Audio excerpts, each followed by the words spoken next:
Cette émission vous est présentée grâce à la participation financière de votre Caisse des Jardins du Cœur des Vallées, qui se distingue par sa nature coopérative et son implication au sein de la communauté. En manchette ce soir, Amir Kadir était de passage dans Papineau, franc succès pour la seconde édition du déjeuner bénéfice de la Maison des Deux-Vallées, et une étudiante de Monseigneur Charbonneau peut suivre ses cours à distance.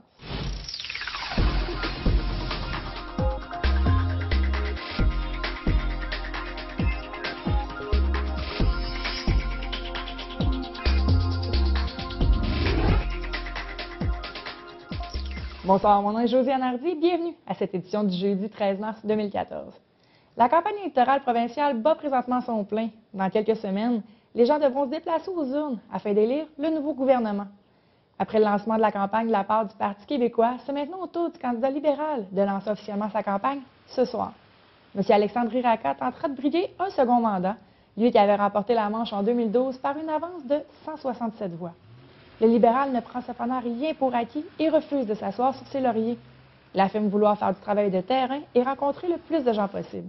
On peut d'ailleurs écouter M. Riraca sur le sujet.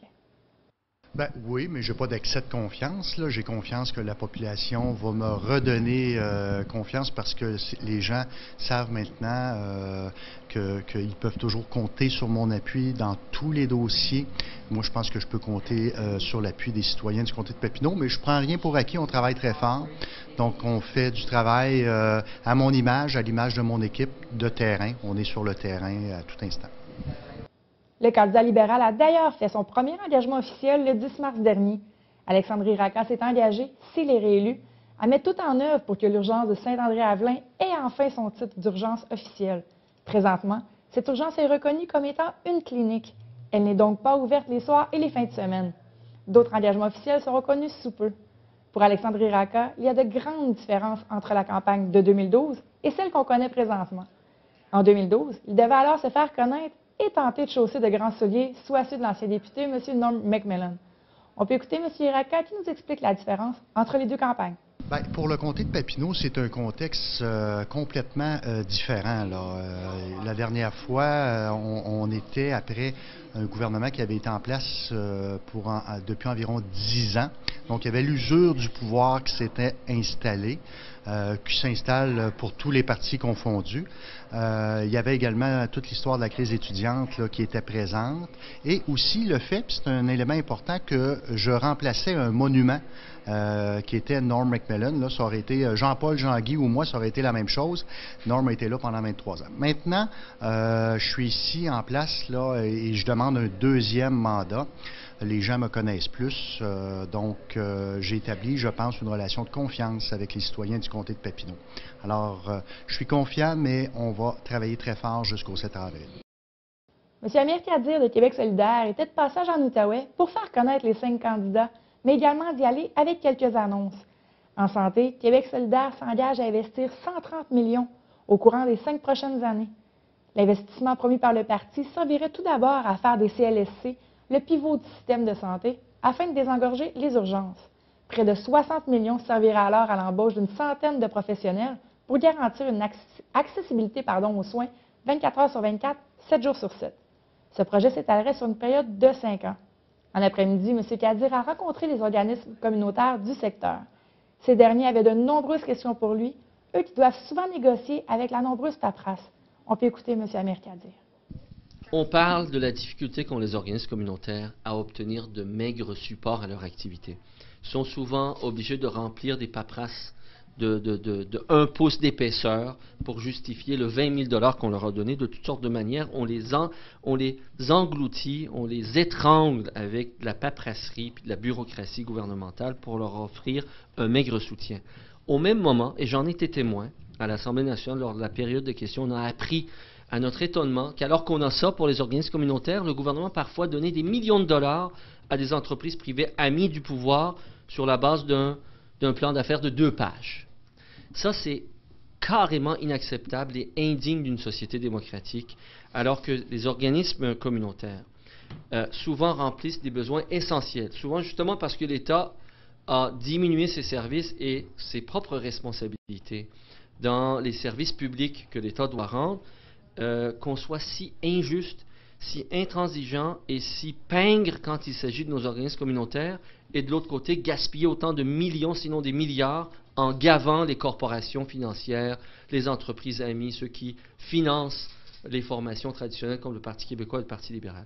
Nous, on dit qu'il faut investir, il faut accorder à l'échelle du Québec 360 millions de dollars pour soutenir le travail des organismes communautaires. Puis en Outaouais, ça représente pour les organismes communautaires de l'Outaouais, on a fait le calcul, ça représente 21 millions de dollars. M. Marc Sarrazin, qui est candidat pour Québec solidaire dans Papineau, était plus qu'heureux de recevoir son chef dans sa circonscription. M. Sarrazin est issu du monde de la santé et du monde communautaire. C'est d'ailleurs une de ses priorités pour la circonscription de Papineau. On peut écouter M. Sarrazin. Je suis extrêmement heureux d'accueillir Amir et son équipe également. Je suis choyé même parce que je pense que je suis le seul dans Papineau qui a le chef pour le lancement de sa campagne et j'ai énormément d'admiration pour M. Kadir. La priorité pour Papineau, bien entendu, c'est un domaine que je connais bien, c'est le domaine de la santé, c'est la priorité, je pense, pour beaucoup de monde en Outaouais et même au Québec. Malheureusement, on a encore trop de familles qui n'ont pas de médecins ici et pas assez de services même au niveau social. La maison d'hébergement des Deux-Vallées tenait son deuxième déjeuner bénéfice. Se déroulant au Lala Bistro, tous les fonds amassés sont allés pour la maison d'hébergement pour femmes violentées. La population a très bien répondu à l'appel lancé par la maison et les gens étaient nombreux à prendre leur déjeuner au restaurant. Même si aucun objectif monétaire a été fixé, l'importance de la sensibilisation des gens face à la violence faite aux femmes a été atteinte. Comme l'indiquait la directrice de la maison, Mme Jannick Fontaine, la violence, peu importe la forme qu'elle prend, ne diminue pas, mais par chance, de nombreuses ressources existent.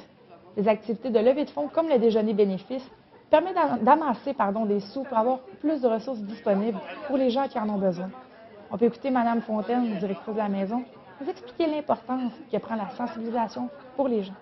Bien, une importance comme ça, c'est de sensibiliser la population aussi à ce qu'il y a des services en violence, puis de sensibiliser les gens aussi qu'il y a de la violence auprès des femmes et des enfants. Puis ça a une importance d'autant plus qu'on héberge en moyenne 60 femmes puis 50 enfants par année, juste dans notre maison. Puis si tu comptes toutes les maisons en Outaouais, on héberge environ 600 femmes par année.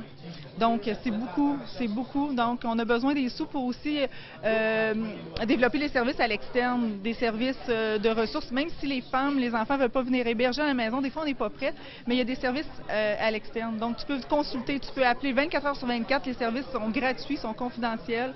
Donc c'est pour ça que c'est important ce matin d'être là pour le déjeuner. Lors de notre passage au déjeuner, quelques candidats à la campagne électorale prochaine étaient sur place afin de supporter la cause. Pour Max Sarrazin de Québec solidaire, il était impensable pour lui de ne pas assister au déjeuner. Étant issu du milieu des organismes communautaires, il se dit très sensible à la cause. Même chose pour Alexandre Iraka du Parti libéral. Il est important pour lui de s'asseoir, d'encourager et d'échanger avec les gens. On peut écouter les deux candidats. Bien, d'abord, c'est un geste de solidarité parce que je connais, pour avoir travaillé depuis 30 ans ici dans le milieu communautaire, je connais les besoins, je connais surtout l'importance des maisons d'hébergement pour femmes violentées. J'y ai même travaillé à supporter leur démarche dans le cadre de mon travail comme organisateur communautaire.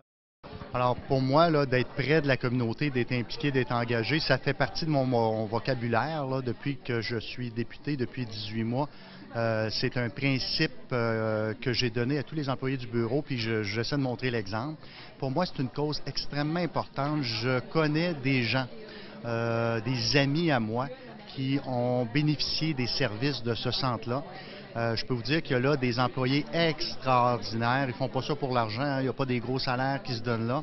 Ils font ça pour la cause. C'est des employés qui donnent tout leur cœur, tout leur âme pour aider les femmes qui vivent des moments difficiles, que ce soit des femmes qui subissent de la violence conjugale à la maison ou des femmes un petit peu plus démunies par rapport à certaines situations.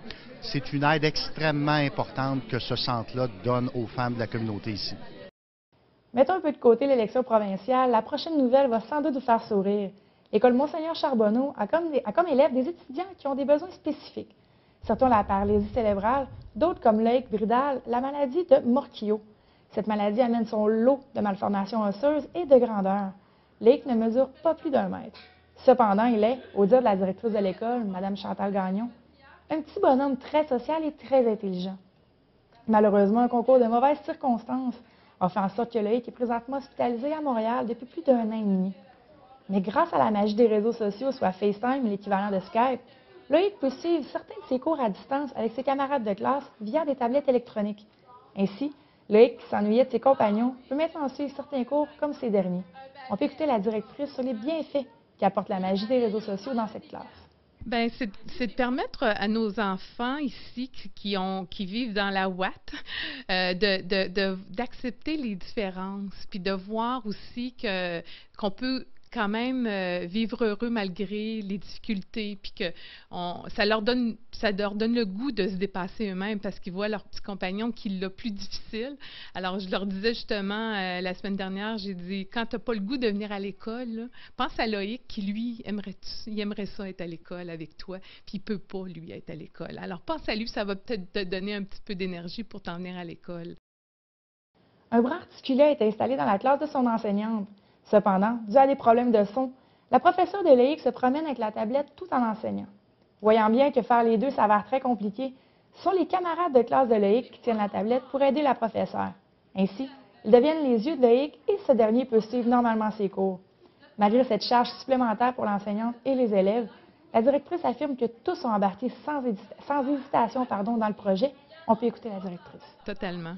Puis, vous parlez de charge, mais je ne l'ai pas senti de l'enseignante. Ici, c'est formidable. On n'a pas juste Loïc qui est handicapé à l'école Monseigneur Charbonneau, on en a plusieurs. Et c'est ce qui est formidable de l'équipe ici. Ils veulent toujours, les enseignantes veulent, c'est sûr que c'est une surcharge, c'est pas une surcharge, mais c'est une charge de plus pour elles. Mais elles le font avec un volontariat exemplaire. Et puis, les enfants veulent tous aider et tout ça. Donc, c'est que du positif. Le Parti québécois a annoncé la hausse des frais de garderie. Les partis de l'opposition ont rapidement répliqué en indiquant que s'ils étaient au pouvoir, les frais seraient plutôt indexés au coût de la vie. On vous repasse ce soir l'entrevue que j'ai réalisée avec Mme Sylvie Grenier du Centre de la petite enfance Zamizou, qui nous explique plus en détail les impacts de cette hausse.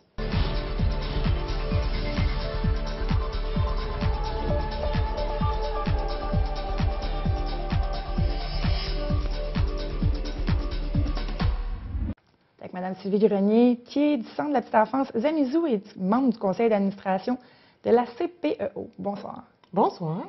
Et là, d'entrée de jeu, là, on a une grosse différence à faire entre les CPE, les milieux de garde subventionnés, les milieux de garde non subventionnés. Les remboursements anticipés, c'est un capharnaüm dans ma tête et je suis certaine dans la tête de plusieurs personnes. Est-ce que vous pouvez décortiquer le tout? Bien, tout d'abord, les CPE et les services de garde subventionnés, c'est ceux qui ont accès aux 7 $ par jour aux places à contribution réduite.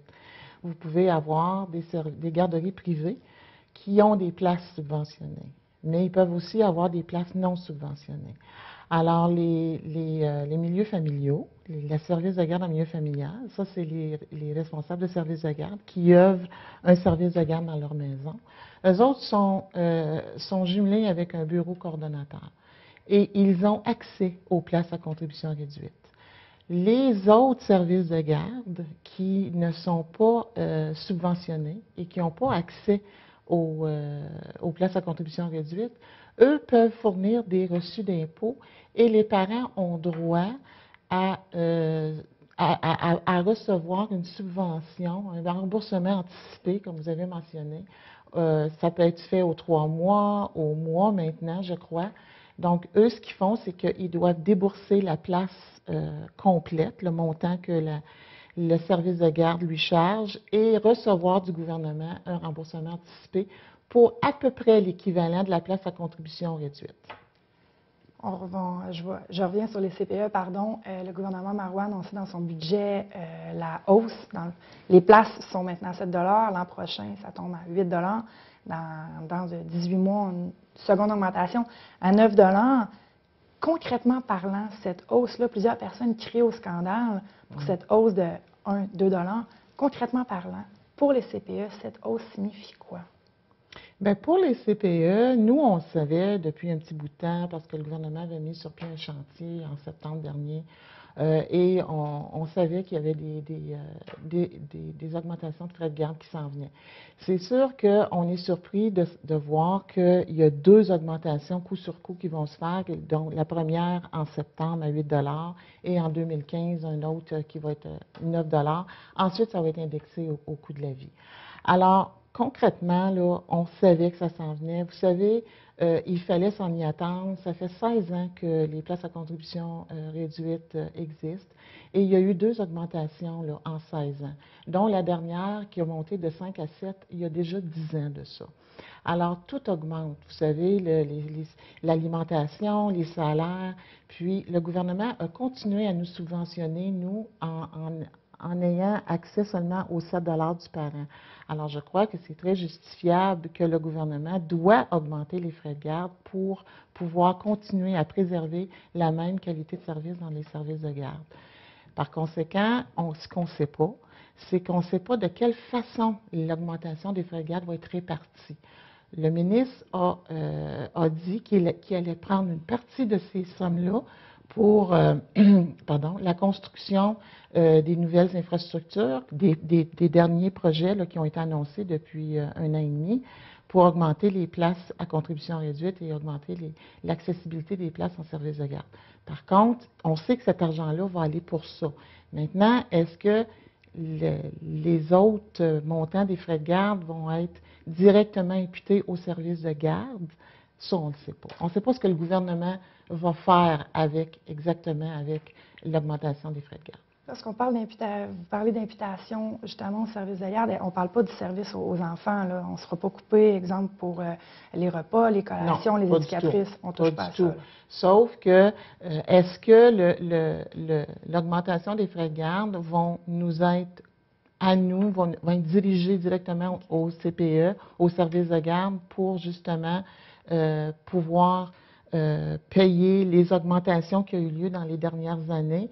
Vous savez que nos infrastructures vieillissent aussi. Tout est en constante évolution. Donc, est-ce que les subventions vont être ajustées en conséquence de ces augmentations-là? Ça va être à voir. C'est à voir. Je vous amène sur un autre point que le gouvernement a annoncé tout récemment, avant le temps des fêtes. Il y a eu beaucoup d'annonces pour les CPE. Il y a beaucoup de changements. Souvent, les gens, quand ils cherchent une place en garderie, vont voir quelqu'un qui connaît quelqu'un qui a une garderie. Hey, est-ce que tu as de la place pour moi dans tant de mois? Ça ne sera plus possible avec la liste d'attente unique, le guichet unique. Qu'est-ce que c'est exactement? Bien, le guichet unique, ce n'est pas nouveau. Ça a déjà été implanté il y a déjà quelques années. Ça s'appelle Berceau.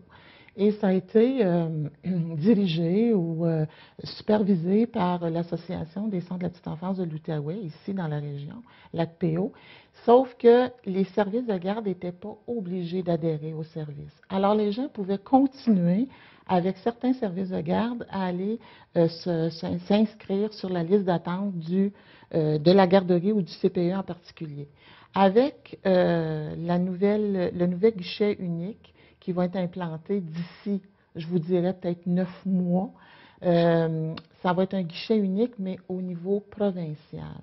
Alors, à ce moment-là, le gouvernement va obliger tous les services de garde à adhérer à ce service-là. Ce n'est pas fait encore, mais on sait que ça va se faire éventuellement. Alors, les parents, la fratrie va continuer d'exister. Un parent qui va déjà fréquenter un service de garde et qui va avoir un 2e enfant ou un 3e enfant va avoir sa place garantie. Mais ça va éviter que certains services de garde puissent faire entrer quelqu'un avant un autre qui s'est inscrit sur la liste d'attente sous prétexte qu'il connaît un ami de quelqu'un qui connaît quelqu'un. Donc ça va éviter ça. Donc l'accessibilité aux services de garde va se faire plus concrètement et de façon plus équitable. Parfait. Madame Grenier, merci beaucoup. C'est malheureusement tout le temps qu'on a, mais vous avez été capable de décortiquer, de démêler un peu, si je peux dire, toutes ces avenues dans les garderies, dans les CPE. Merci beaucoup. Bien, ça me fait plaisir. Merci.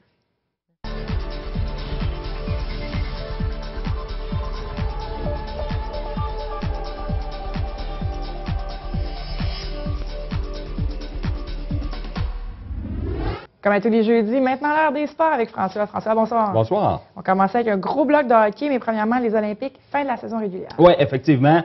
Il reste 2 matchs à disputer, donc vendredi et samedi, ici même, au centre Robert Guertin. Vendredi soir, c'est Sherbrooke qui s'amène ici, donc ça devrait quand même être une rencontre relativement facile. Samedi soir, c'est Rouyn-Noranda, donc ça, c'est un gros match. Ça va être sûrement un gros match à la veille des séries. Là, on va pouvoir préparer le terrain. Et notez que la rencontre de samedi va être télédiffusée sur MATV à compter de 19h. Donc, c'est à voir. Oui. Et il faut rappeler la victoire cette semaine, très belle victoire contre Boisbriand par le pointage de 2-1. L'affiche de l'équipe des Olympiques, 6 victoires, une défaite et une défaite en prolongation. Contre Boisbriand cette saison. C'est la meilleure fiche de toute la Ligue contre cette équipe-là. Ça promet pour les éliminatoires. Et petite parenthèse, là, c'est Rouyn-Noranda maintenant qui est premier, justement, parce que les Olympiques ont défait Boisbriand. On voit le classement est encore ultra oui, oui, parce que dépendant des matchs de la fin de semaine et aussi de ce que feront les autres équipes, on ne connaît pas encore les adversaires en première ronde. Cependant, si le classement demeure tel quel, ce serait Cap-Breton qu'on affronterait là, en première ronde au niveau des séries. Tout se joue. Tant que c'est pas terminé, c'est pas terminé. Et voilà. La preuve là, de savoir l'adversaire pour les Olympiques. Ouais.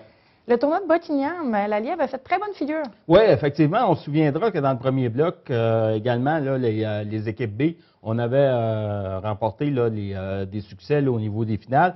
Ça s'est poursuivi du côté là, du bloc A. Il faut mentionner une belle victoire là, des Jets dans la tombe A par le pointage de 4-1 contre les représentants de Maniwaki. Au niveau du Pee-Wee, les Rapides de la Lièvre étaient en finale, mais c'est finalement les Chevaliers de Gatineau qui l'ont emporté 4-2.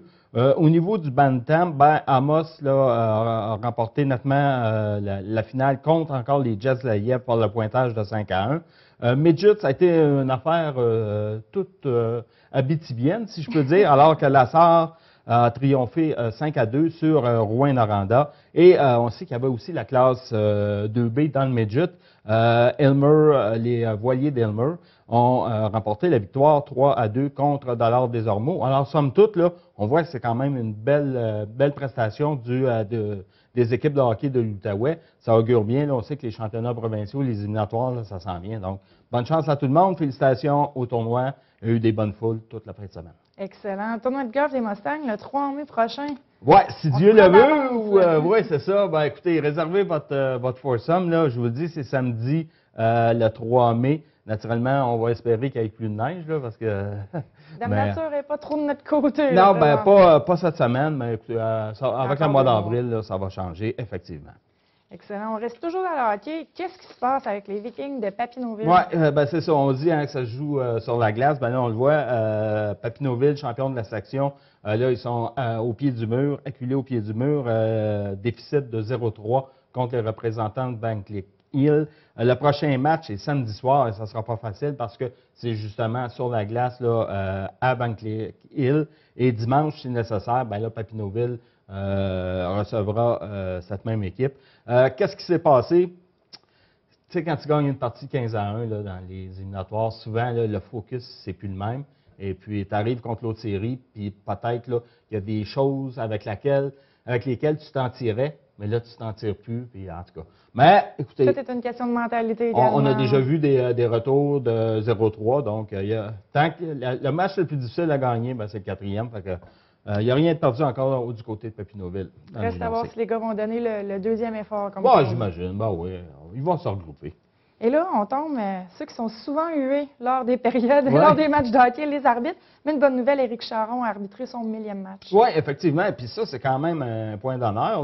1000 matchs dans la Ligue junior majeure du Québec. Ce n'est pas 1000 matchs là, au niveau là, mineur. Et il a commencé à 15 ans. Il est originaire du secteur Roll. Et lui, oui, il a commencé à jouer au hockey, mais il s'est aperçu à un moment donné qu'il ne pouvait plus suivre. Oui, c'est ça. Donc, il s'est lancé du côté de l'arbitrage. Il est là depuis 1988, donc c'est 22 ans. Là, C'est extraordinaire.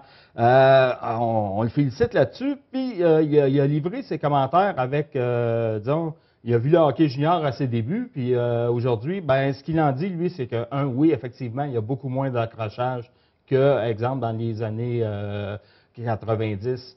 Et les joueurs sont plus forts, ils sont plus gros, ils patinent plus vite. C'est un arbitre qui vous le dit, ben lui, il est à côté d'eux autres pendant toute la soirée. Donc, ouais. Il voit, il sait de quoi il parle. Fait que, ceux qui disent les ligues du vieux poil, là, dans notre temps, là, c'était bien mieux.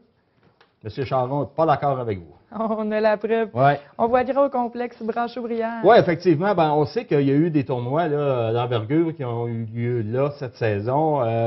Dans le Midget Espoir, là, un très beau tournoi. Il y a eu aussi le tournoi Royal Brassard il y a quelques semaines. Et ça, ben, ça fait dire à Alain Brisson, ça nous a servi un peu de tune-up, si vous voulez. Et puis là, l'an prochain et les années subséquentes, on vise gros. On parle du championnat canadien Midget, la Coupe TELUS qu'on voudrait amener ici au complexe Brancheau-Brière. Alors, c'est des bonnes nouvelles. On voit, puis l'aréna, là, c'est un hit. Toutes les équipes qui viennent, ils retournent chez eux, là, puis ils vendent les installations. Alors, c'est à suivre. Il va y avoir du gros hockey là, dans la région parce qu'on sait que les Olympiques aussi vont avoir leur nouvel amphithéâtre.